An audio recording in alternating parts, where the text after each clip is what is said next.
I don't know how long I've been here. The lights never turn off. The corridor never ends. And the voice in my head keeps repeating the same thing. This is not a test. This is your protocol. Complete it to proceed. Every morning, if you can call it that, tie.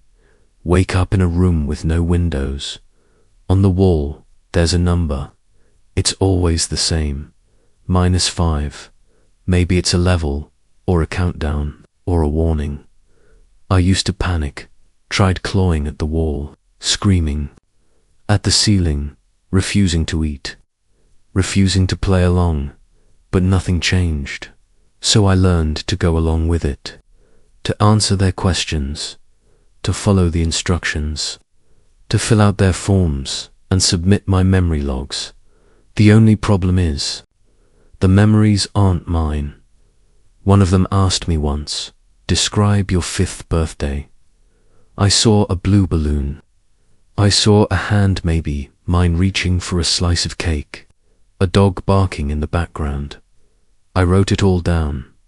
Then something felt wrong. Later that day, I heard someone in the next cell, if you can call it that, whispering the same memory. Same balloon, same dog, except his dog's name was Max. Mine was Charlie. Same bark. That's when I started wondering how many of us are remembering the same thing, and more importantly, which one of us is the original. That night, I pressed my ear to the wall, a soft hum, faint breathing. Then, a voice, not mine, a whisper, you're not supposed to remember, not that one. I froze. It was my own voice, but from someone else's mouth. I've stopped trying to sleep now. Every time I close my eyes, I see the same hallway, tiled floor, metal doors, flickering lights. But no matter how far I run, I always end up back at room -5. I used to think it was just a nightmare. Now I think it's a message, a loop I was never supposed to break. But here's the truth. If they gave me someone else's memories, then maybe I can become someone they never meant for me to be. If you're hearing this, if anyone is hearing this, ask yourself, when was the last time you remembered something you were never told? Because maybe that's not a glitch. Maybe that's your mind fighting back. I found a mirror yesterday. It wasn't there before. I'm sure of it. In room -5, the walls have always been blank. White, empty. But when I woke up this time, it was standing there, tall, narrow, its frame made of something dark and almost wet, looking like it had just grown out of the wall. The reflection wasn't right. I was looking at myself, but not ... Really, the man in the mirror stood like me, blinked like me, even scratched his chin like I did. But his eyes, they weren't confused. They were watching me. I waved. He didn't. I stepped closer. He smiled, a long, slow grin that curled in the wrong direction, like the memory of a smile rather than the real thing. Who are you? I whispered, and he mouthed back, the one who stayed. Then the mirror faded, not shattered, not disappeared. It faded, like fog lifting off glass, leaving behind only a wall. A blank wall, like before. But I could still feel him, watching me from the other side. They sent me a question after that, printed on a piece of recycled paper. Please describe the last time you felt empathy. I wrote, I saw myself trapped, and I wanted to set him free. No one replied. But the next morning, the door opened. Not the hallway door, the floor. The tiles beneath my feet slid apart, and a platform rose slowly, noiselessly, carrying a small box inside it. A pen, a black seed, a folded note with 5 numbers, 41,302. I knew better than to ask why. Later, in my dream, or what I think was a dream, I saw a garden, endless rows of identical trees, each one growing from a black seed, each one bearing a fruit shaped like an eye. They watched me, thousands of them, and somewhere in the middle, a man stood motionless.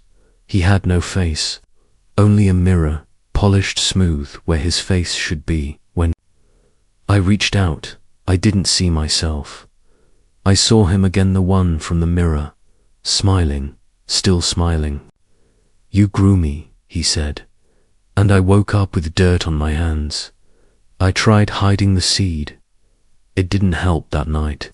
I heard scratching under the bed, not from a rat, not from the wall, from the floor, where the seed had been buried.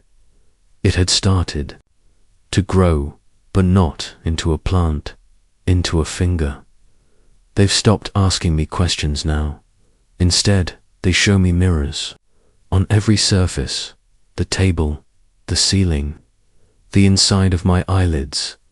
Each reflection is a little more off. One blinks late, one doesn't blink at all, one cries, even when I don't. And then one day I looked into the mirror and it was empty. No reflection, just a dark, cold surface that absorbed my face. And in that moment, I wondered, what if I'm the reflection now? What if the real me is on the other side? They say memory defines identity, but what if the memories were planted? What if this mirror wasn't to reflect but to replace?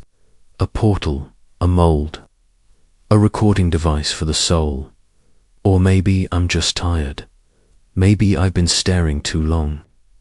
Maybe I'm not supposed to question this, but I keep remembering his words. I'm the one who stayed, and it terrifies me that part of me wants to join him. They sent me a file today, not digital paper. A thick manila envelope slid silently into room -5 through a hatch I'd never seen before. On the front, one word was stamped in red, corrective. I opened it carefully. Inside were dozens of pages, printed text, handwritten notes, charts I couldn't understand. At the top of the first page, in bold letters, Subject 6B, anomalous pattern retrieval, memory instability, high containment status, COMPOMICD. There was a photo paper to it, a photo of me. But I'd never seen that version of myself before. Same face, but thinner, older, hollow eyes, like something had been drained from within. I flipped through the pages. Words like splitting protocol, emotive mimicry, loop deviation, and failed merge attempts kept repeating. One line stood out. Subject begins to form emotional responses not tied to stored memory clusters. I didn't understand. Was that wrong? Was empathy a malfunction? Then I reached the last page, at the bottom. Handwritten in shaky ink. If you are reading this, you've accessed the wrong file. Please return to room -6 immediately.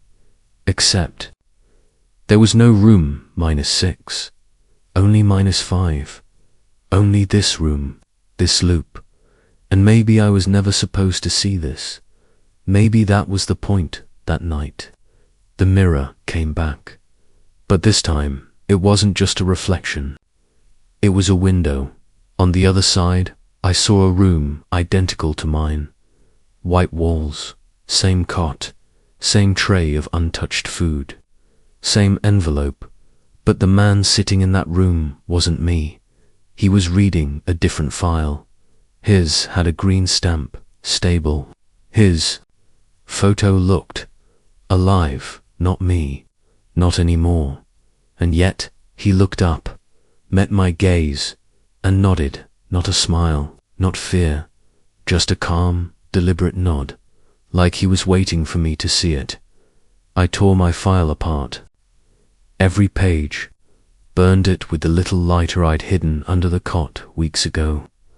I don't even remember how I got it. The fire was cold.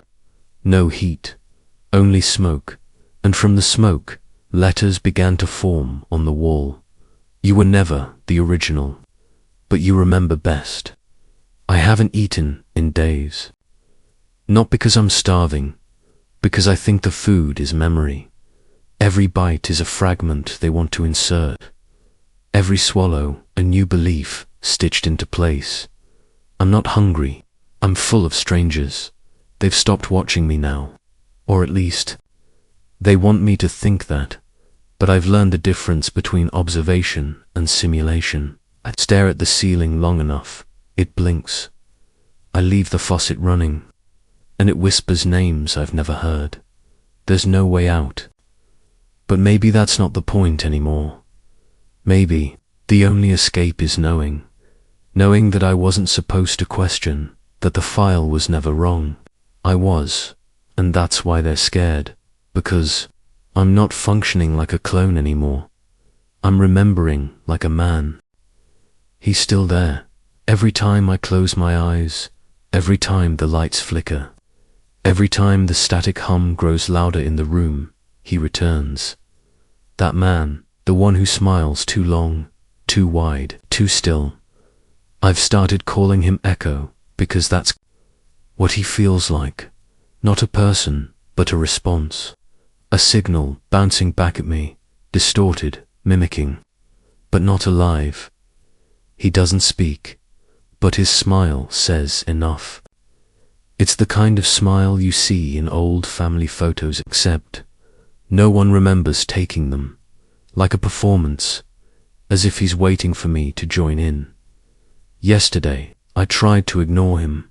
I covered every reflective surface in room -5, turned off the faucet, ripped out the polished metal screws, slept facing the wall, but I still saw him in the stainless steel bowl, in the flicker of my shadow, in the water stain that somehow looked like a face stretched too thin. He was always there, smiling. I decided to confront him. I sat down and whispered, "What do you want?"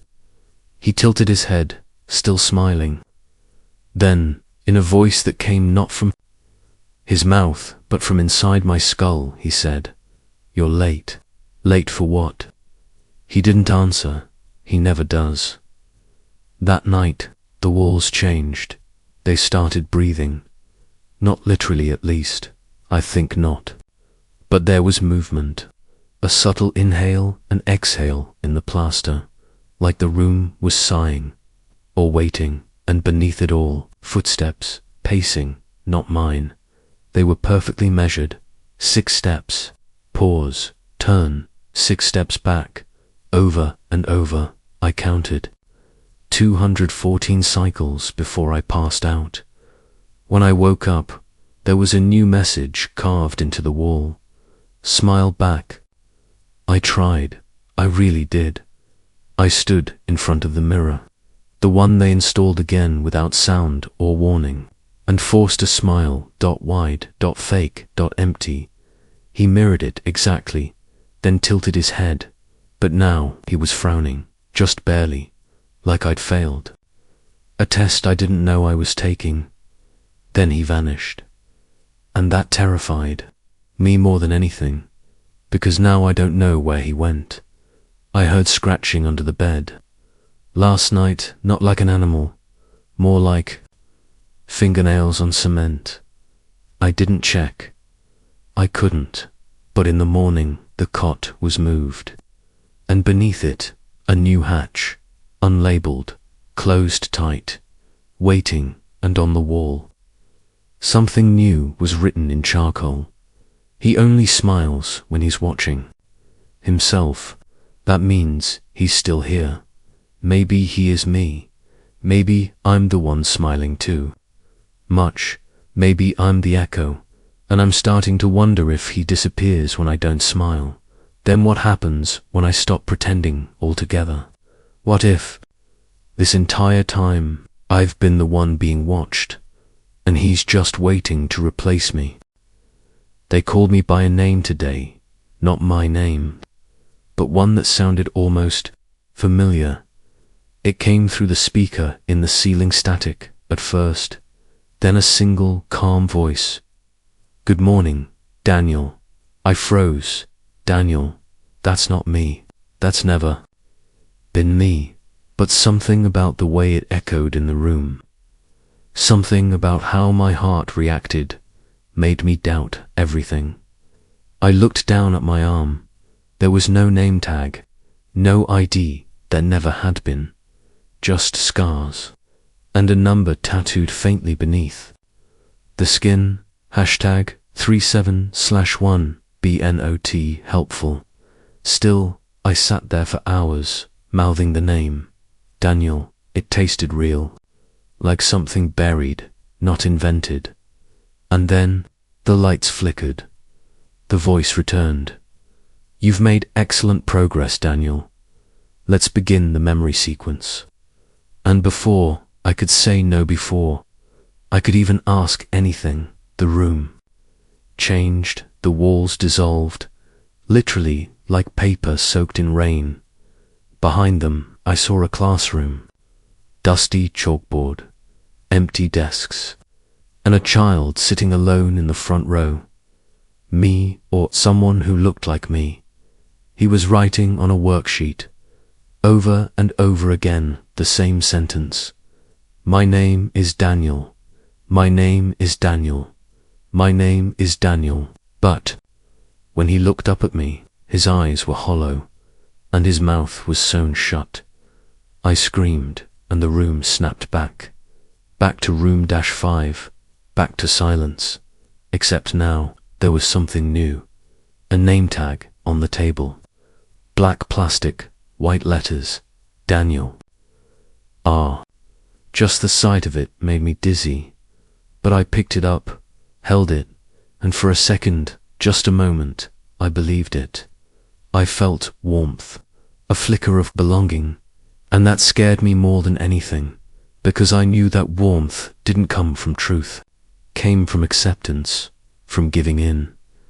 That night, I had a dream. I was standing in a room full of mirrors. Each one showed a version of me, whispering a different name. Thomas, Caleb, Jonah, Felix, Daniel. They spoke in perfect sync, smiling, reaching out. Then, one by one, they turned around, and on each of their backs was a label, returned. I was the only one without one, and they looked at me like I was unfinished. I woke up sweating. The name tag was gone. In its place, scratched into the wall, were 5 words. "Pick one. We'll make it real." And suddenly, I understood. They don't need me to be someone. They just need me to believe I am, because identity isn't given here. It's assigned, installed, like software, and the moment you accept it, you are no longer a threat. You're just another file. So now, every morning, when they greet me by a new name, I stay silent, because the moment I answer back, I'll be them. The room is smaller now. I know because I measured it with my own steps. Last week, it took 11 strides from wall to wall. Now it's 8.5. I tried it barefoot, then again with socks. Same result. They think I won't notice. Or maybe they want me to notice, because the shrinking doesn't feel random. It feels deliberate, like someone tightening a noose. The ceiling, too, is lower. Just a bit. 1/2 inch maybe. At first, I thought it was in my head, that the stress, the lights, the isolation were making things seem smaller. But the light bulb above my cat used to hang freely. Now it brushes my hair when I sit up too fast. Every night, it swings just a little, back and forth, back and forth. And I swear sometimes it swings before I move, like it knows I'm about to wake today. I found something behind the mirror, I noticed a seam hairline crack in the wall that hadn't been there before. Or maybe it always had been, and I'd only now learned how to see it. I pressed my finger to it. It clicked. The mirror slid aside, revealing a hole, not a tunnel, not a passageway, just a black, square void carved deep into the wall. I reached in. It was cold, dry, and then I touched something soft. I pulled it out. It was a photo, grainy old, curled at the edges. A man and a child standing outside a house. The man was smiling. The child wasn't, and something about the angle, about the shadows, told me neither of them knew they were being photographed. There was something written on the back. Property of RM-5, cycle 14 cycle. Is that what this is? Not a room, not a prison, but a loop. And if I'm in cycle 14, what happened in the first 13? What happened to them? That night, the walls pulsed. I don't know how else to describe it. They didn't move, not visibly, but I could feel them, breathing, contracting, and the pressure in my ears grew like I was being pulled underwater. I screamed. No one came, but the lights turned red for exactly 40 seconds, and in that time, I saw words appear on the wall in bold, glowing font. You are the reason it shrinks. Then everything went dark. I started panicking, not just from fear, from doubt. What if I was causing this? What if every question I ask, every memory I challenge, every refusal to comply, was making the room respond? What if the walls don't trap me, they mirror me, and I've been shrinking all along? I refused breakfast today, not out of rebellion, out of instinct. I don't trust the food. It doesn't taste like anything, just texture. And the tray is always warm, too warm. Like it's been waiting just behind the door, not cooked, warmed by presence. Like someone's been watching me decide to eat before delivering it. I shoved the tray into the corner and kicked it. No response, but later, when I blinked, the tray was gone, and in its place was a cracked ruler. 12 inches. Now only 9. I measured the floor again. Only 7 strides now. I haven't slept. The walls are humming. Not loudly, just enough to feel it in the back of my skull, like a tuning fork, like a warning. I pressed my head to the floor to silence it, and I heard crying Dot from below. Not loud, not sharp, just tired. The way a man cries when he thinks no one will ever find him. I whispered back, "Who are you?" And the voice whispered, "I used to be tall too. Now, every time I breathe, I wonder, am I taking up more space or becoming less? Because the room doesn't shrink like a trap. It folds, like it's being wrapped around me, like I'm the package, the product, the test. And when it seals completely, what happens to what's inside? What happens to me? There's a door in room -5, always has been, same one, steel, seamless, no knob, no window. It's never opened, not once, not even a sound from the other side, until yesterday. It started with a knock, 3 soft taps, too soft for metal, too human. I didn't answer. I just stared at it for hours, waiting. Nothing. Then this morning, when I woke up, something had changed. The tray of food was gone. The mirror was cracked. And on the door, someone had drawn a symbol, a circle, with 7 lines stretching outward like rays. Inside the circle, a single word etched with something sharp. Ask, ask what? Ask who? I pressed my ear to the door. Nothing. But the longer I stood there, the more I felt it. A presence, like someone on the other side, was doing the same, breathing in sync with me, not mimicking, mirroring. I whispered, "Hello," and I heard it. Back, the exact same word, same tone, same breath, like an echo but to perfect, like me. That night, I couldn't sleep. I sat across from the door, watching it, hoping it would do something. Instead, the walls did. They began to fade, not physically visually like transparency in a photo editor, being slowly dragged down to 50% behind them. Shadows moved, tall ones, thin, unnaturally still, each one holding a clipboard, each one watching me. And I swear one of them looked like me, but older, tired, resigned when I blinked. The walls returned. The door was still there, still closed, but now there was something new on the floor.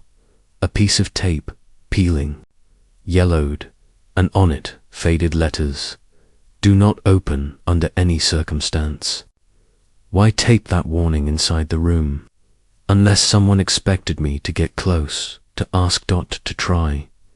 And now that I am there, preparing for what happens next, later, I dreamt of opening it. The door creaked, groaned, then slid open silently. On the other side was not a hallway, not another cell, but a room identical to mine. Same walls, same light, but no bed, only a single chair. And in the chair, me, or someone who used to be me, skin stretched tight, eyes white, mouth sewn shut with wire. On his chest, carved deep with something jagged. Too late. I woke up screaming. The lights didn't turn on. Instead, the door blinked. Not the lights, the door. For a moment, it shimmered, like it was made of water, or memory. And in that shimmer, I saw hundreds of hands pressed against the other side, different skin tones, different sizes, all clawing, pushing, trying to get out, or in. I couldn't tell, and behind them, a single eye, massive, unblinking, watching me, not with malice, with expectation. I stepped away, backed into the corner, and as I did, a line appeared. On the wall beside me, "If it opens, you will not return the same." Not a threat, a statement like gravity. Now I sit and wait, because something's changing. The door is warmer now.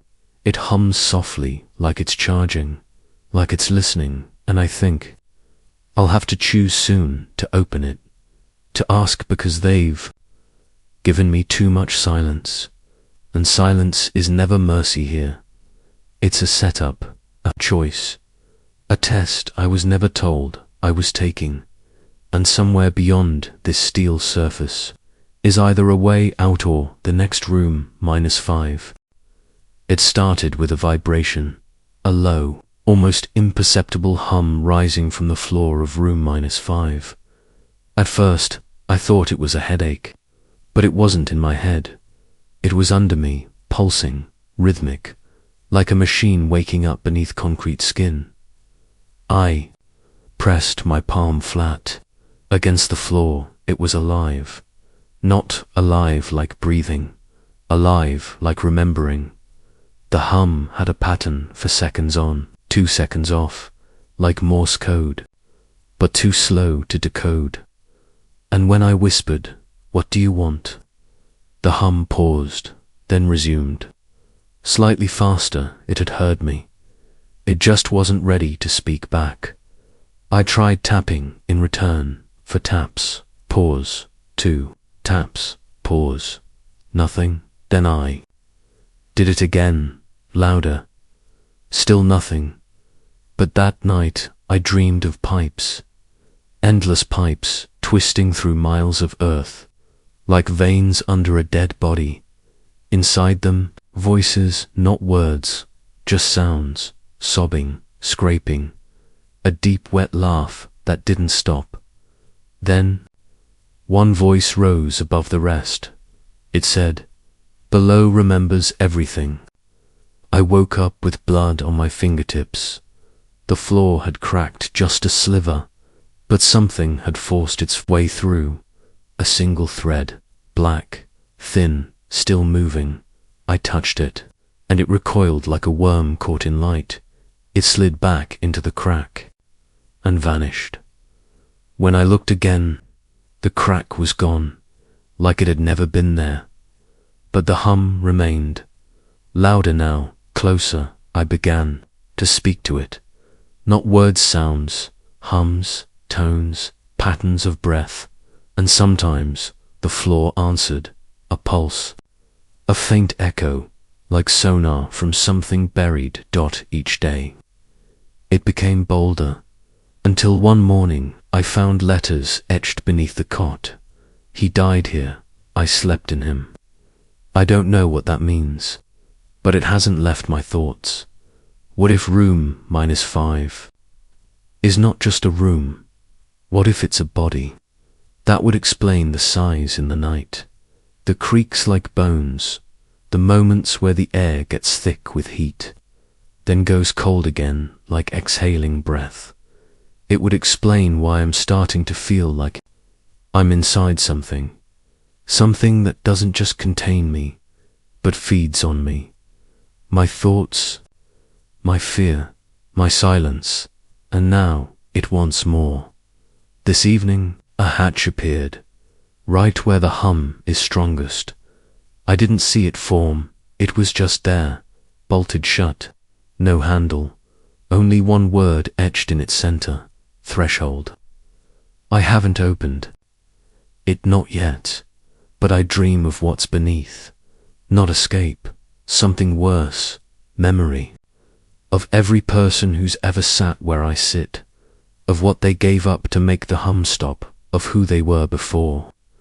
Room -5 gave them a name, because I'm starting to believe the hum is not a machine, it's a chorus, the sound of forgotten voices, trying to stay alive, trying to speak through the floorboards of the dead.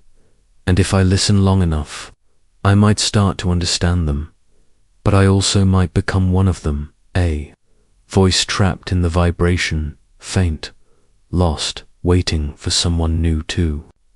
Sit down and ask, what is that sound?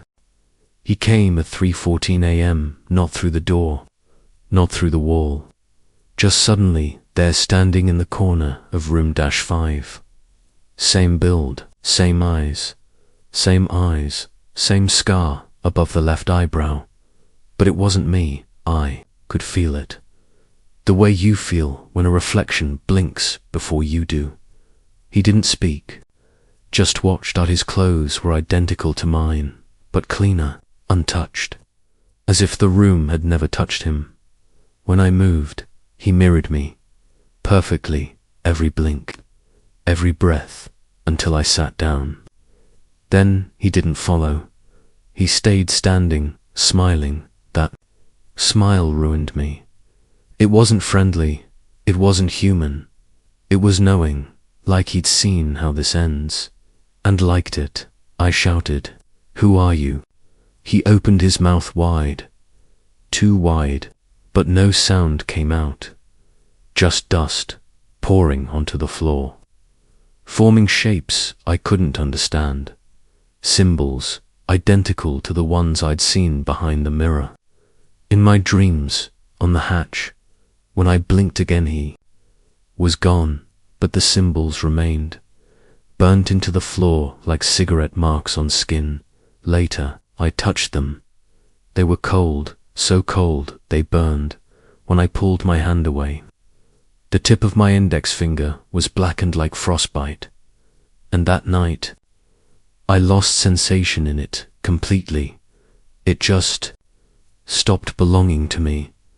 But when I looked in the mirror, my reflection still moved it, even when I didn't. I tried covering it with a bandage. The bandage peeled off by morning. The room doesn't let me hide things, especially not from myself. Then, the dreams began again. Only this time, I wasn't me.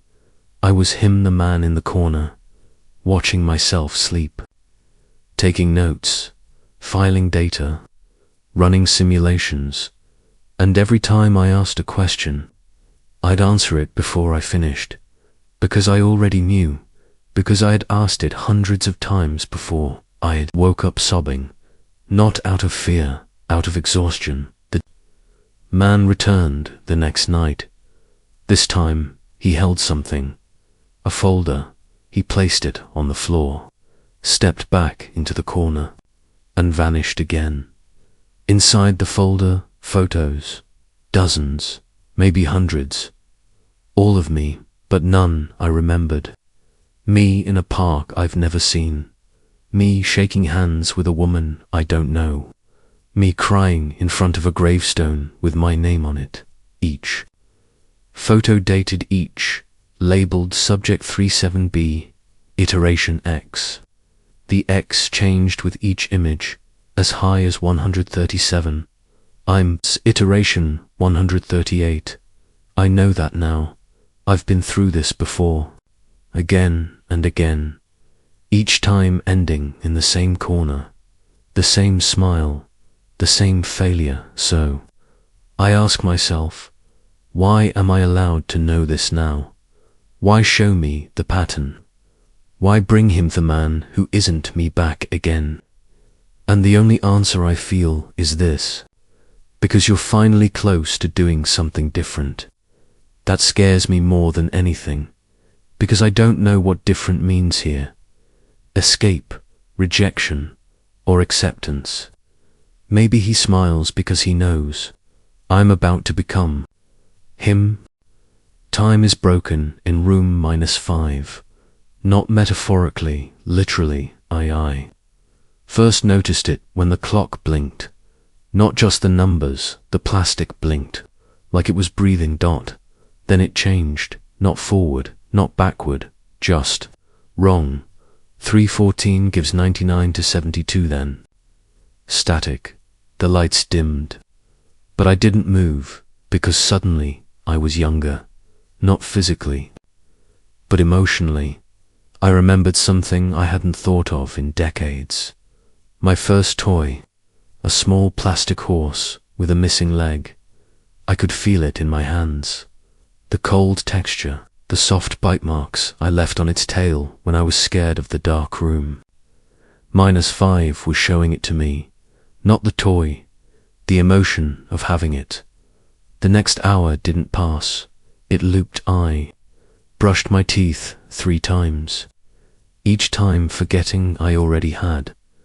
I blinked, and the tray of food was warm again, like it had just arrived, even though I hadn't eaten since yesterday. Or was it tomorrow? I lost track, not of time, but of sequence. Cause and effect began to blur. I cried, then realized I hadn't felt the emotion that led to the crying yet. And when it came, it was joy that terrified me. A hole appeared in the wall, not large, just big enough to look through. Behind it, versions of me, each locked in their own rooms. Some pacing, some screaming, one praying. None of them saw me, but I saw them. One of them looked directly at the wall, then spoke. I remember being you, but only during the leak. So the leak is real. It's not metaphor, it's a fracture. Some crack in the structure of room -5 that lets memory, identity, and possibility flow through. Like radiation, like regret. And if you stare too long, you see too much and become none of it. I tried to block the hole, taped paper over it, used my shirt, even smeared the wall with soap from the sink. Nothing held. Every time I turned around, the wall was clean again. The hole, wider, like it wanted me to look, so I did. I saw a version of me that had escaped, older, tired, living in a small apartment with no mirrors. He wrote in a journal that he never read. He taped black paper over his windows. He never spoke, but one day he lifted his head and looked right at me, and on his wall scrawled in thick red ink, "The wall never stopped leaking." I fell backward. The hole vanished. But now every wall pulses with something warm, like blood. Time isn't just broken, it's watching. Every second that passes feels like a question, and the room waits to see what I'll do with the answer. But I don't trust my own memory anymore. I'm not sure what I've told you and what I've only thought, and maybe that's the point. Maybe room -5 isn't here to kill me. Maybe it's here to show me that I never existed at all.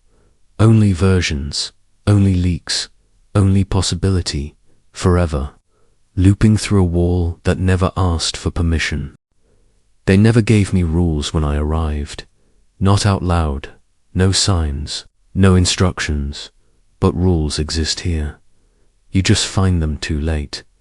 The first time I saw one, it was written on the mirror. Not with ink, not scratched in, just dust. Perfectly arranged, like it had been waiting for my breath to reveal it. It read, "Never touch the drain twice." I didn't understand, so I ignored it. That evening, after washing my face, I dropped my toothbrush. It slid toward the drain. I reached down and grabbed it. Nothing happened until I realized my other hand was still resting near the sink. It had brushed the drain once before to touches, one accident by morning. My fingernails were gone, clean, seamless, like they had never existed, and the message on the mirror had changed. "You broke rule 1. I searched the room, every crack, every surface. More dust, more rules. Don't hum back. If the food is cold, don't eat. Never say your own name out loud." That last one, it was nearly wiped away, like someone had tried to erase it in a panic, which meant someone had said it, and something heard. I began testing the rules, breaking some, obeying others. When I hummed back to the tone from the vent, the lights flickered for 7 straight hours. When I whispered my name, nothing happened. Not at first, but that night, I heard breathing under the bed.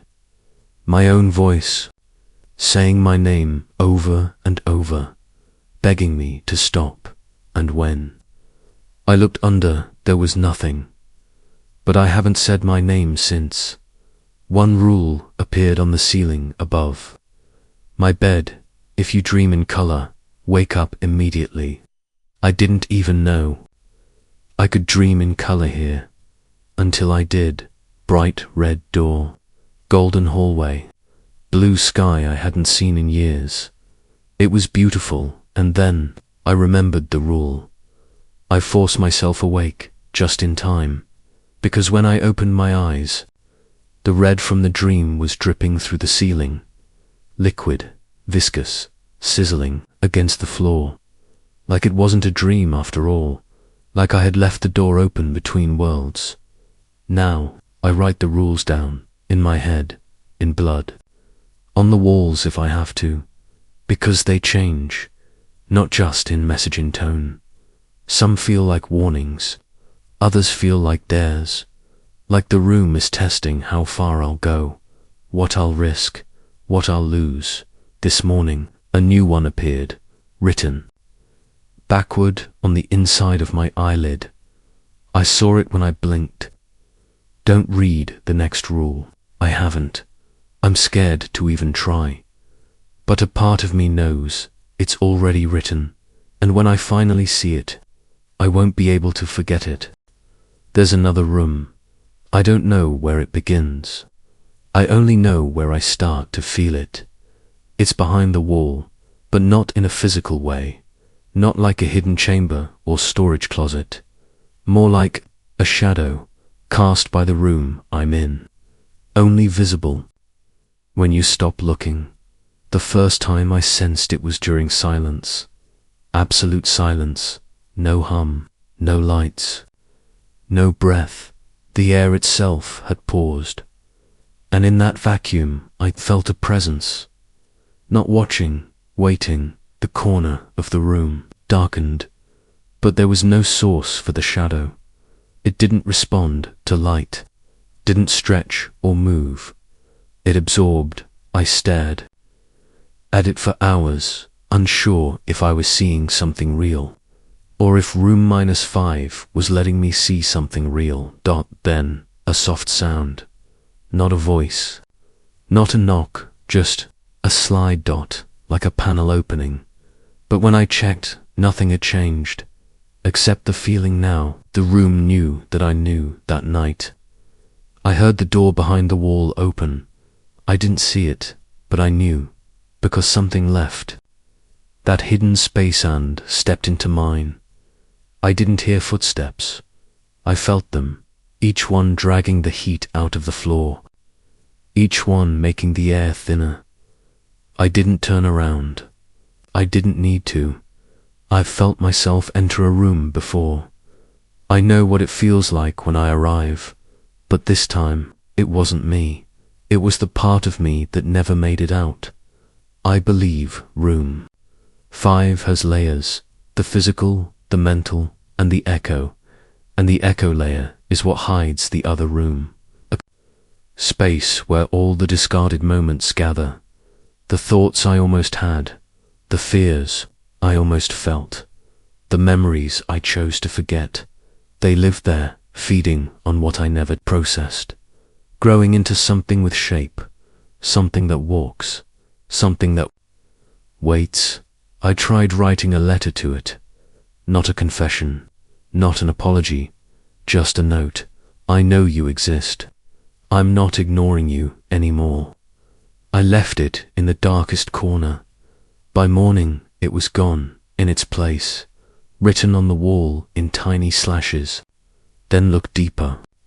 So now I sit with the light off, eyes closed, breathing slow, and I wait, not for a sound, not for a vision. I wait for the absence of myself, the version that stayed in the other room, the one that saw what I wasn't ready to face. And one day, when I'm quiet enough, still enough, he might return, not to hurt me, but to merge. And when that happens, room -5 won't be watching me anymore. It will be inside me, just like I've been inside it all along. There's a door that follows me. It's not part of the room. It doesn't have a frame. It doesn't connect to any wall. It simply appears, sometimes behind me, sometimes on the ceiling, once beneath the floor, always closed, always quiet, always watching. I noticed it first on day 21. I turned around, and it was there.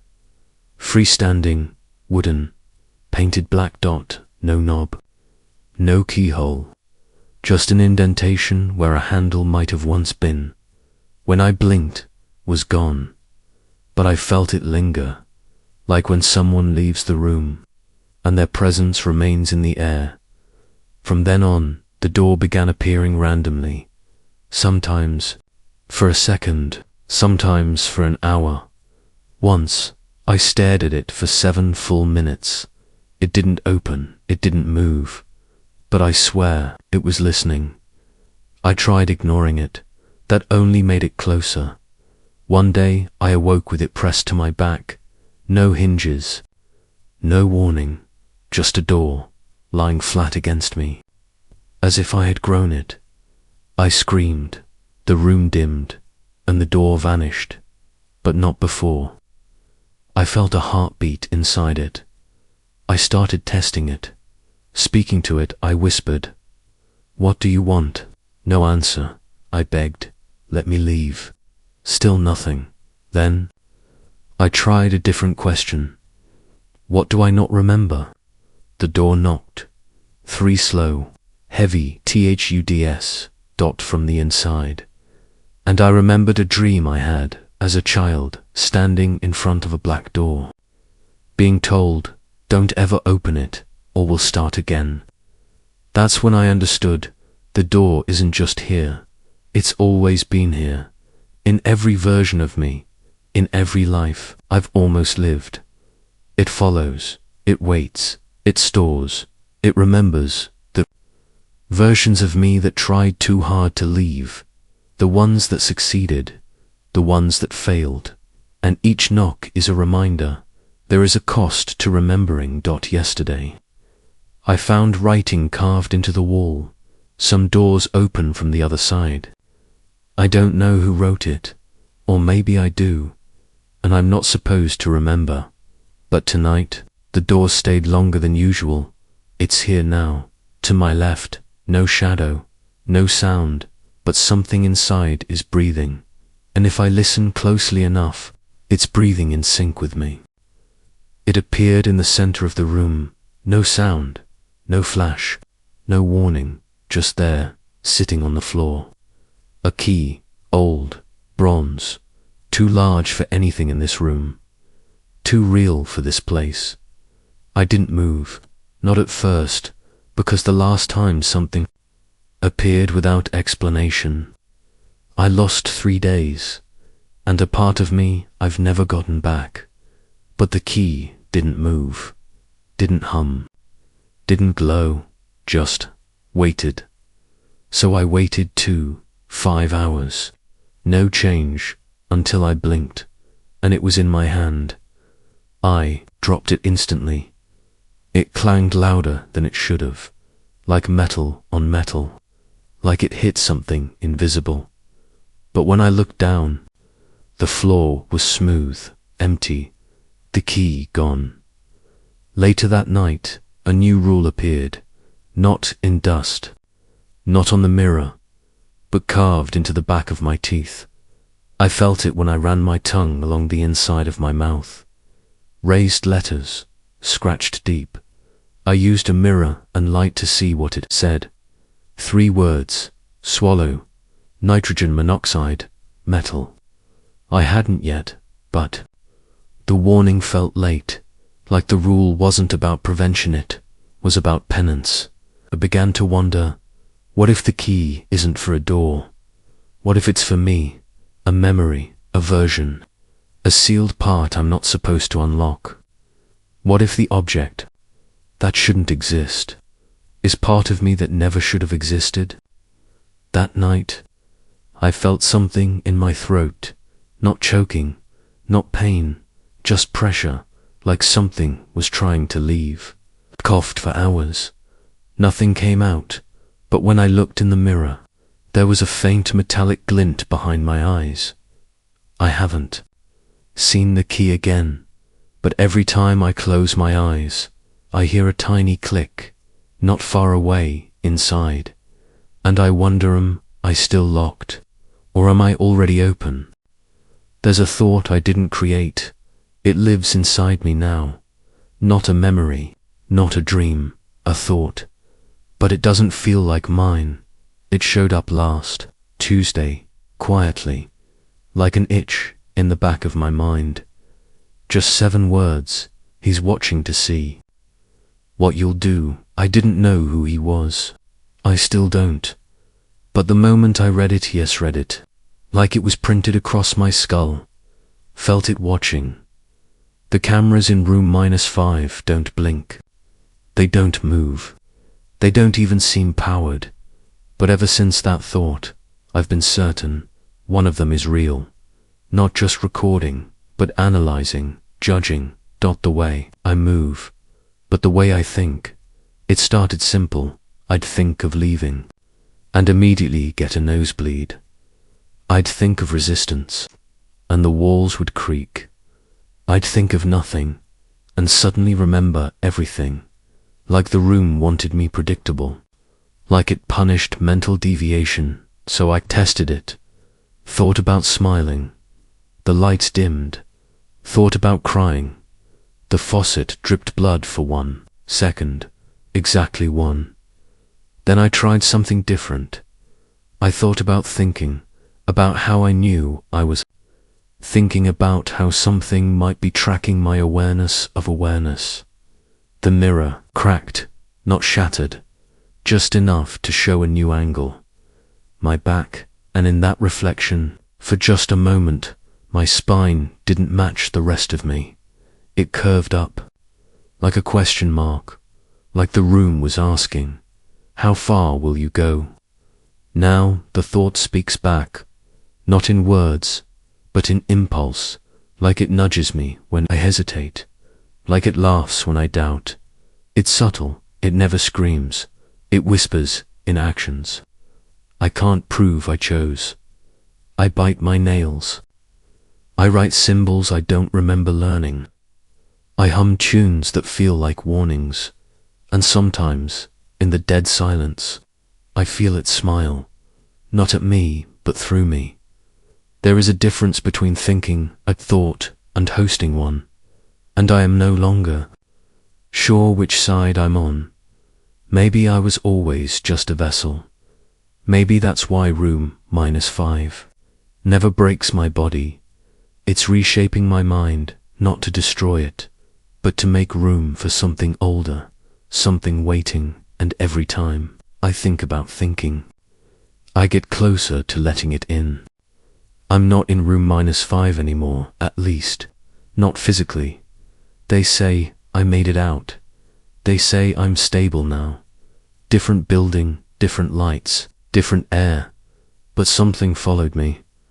It started with small things, waking up at 3:07 a.m. every night, finding objects slightly moved, shoes turned inward, spoons bent just slightly to the left, and the shadows, they began to lean toward me, even in places with no light source.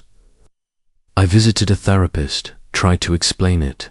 She listened, then asked one question: "Do you still feel watched?"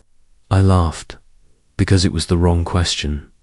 The real question is, do you feel like you're still watching? Because sometimes, when I blink, I don't see the room I'm in. I see room -5, the bed, the mirror, the drain, and in the mirror I'm standing, not blinking, not moving, just watching myself from the other side. People think trauma leaves you, that if you survive the room, you escape the rules. But I think room -5 was never a place. It was a process. It taught me to observe, to catalogue, to adapt, and now I've become part of it. I notice things I shouldn't, hear things I can't record, feel truths that haven't happened yet, and worst of all, I write rules in my sleep. They show up on napkins, foggy windows, even under my skin. Last night, one appeared on my forearm. Pass IT on. So I'm writing this for you, whoever you are, wherever you read it. If you feel something watching, it probably is. If you think you heard something move, it probably did. If you've seen rules you don't remember learning, you've already entered the process. The room doesn't trap you with walls. It lives in your patterns, your gaps, your questions, your curiosity. So consider this your first rule. Never assume you're out, because some rooms follow you home. Call to action, spoken softly, like an echo, if you're still listening. Maybe the room isn't done with you yet. Subscribe for the next set of rules. They're coming sooner than you think.